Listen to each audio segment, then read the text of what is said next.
Welcome to Smartsheet Project Management Formulas Part 2, Children.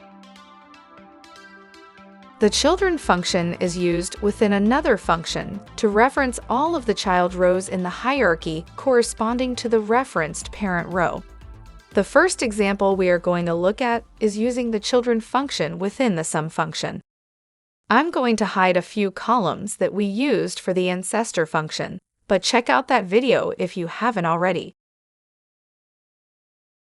Instead of creating a budget for the children rows based off the parent, we are going to calculate what the budget is on the parent row from the sum of its children.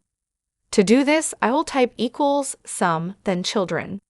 We are putting the formula in the column that has the dollar amounts we are summing, so we don't have to specify a column in the children function. Each parent will be the sum of only their direct children. Plan activities, for example, will be the total of the rows indented under it, or $3,000. Any rows indented under the children, so the grandchildren rows, aren't included as not to duplicate amounts. For example, the same formula on the execution phase level row is 4,500, the same amount as the execution activities row, because that is its only direct child with a dollar value. The closing row returns $0 until we add amounts in its children rows. If we add the same formula in the row that is at the top of the hierarchy, it will calculate the totals from the rows directly under it, which are the phase rows, planning, execution, monitoring, and closing. This does add up to a total of $9,400 as shown in the top row. The last example we are going to look at is using the children function within the count function.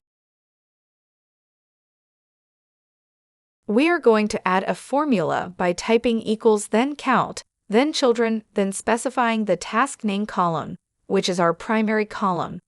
It will count the number of children or rows indented directly under the row the formula is in.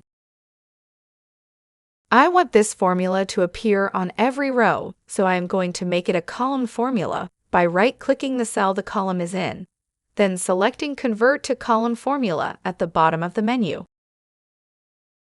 Now I want to update the activity budget column from our previous video.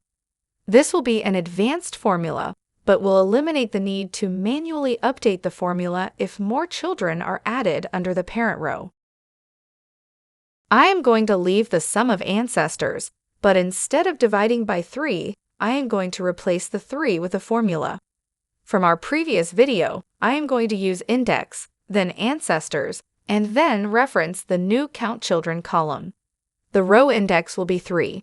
This is because we want to pull the count of the children for the activities rows, instead of the phase rows, which are 3 levels down in the hierarchy. I am going to copy and paste this formula down to the other activity 1 through 3 rows. The results should stay the same until more children rows are added. If I add another child row under monitoring activities, activity 4, for example, the formula will divide $500 by 4 instead of 3 automatically. Now the total per row is $125. If I delete the row, it will go back to the previous amount. These are just a few examples of the many ways you can leverage formulas in Smartsheet. Check out our other formula videos and let us know what other formulas you want to see. If CloudWave can help your business with Smartsheet or any other application we support, please visit our website and reach out to us.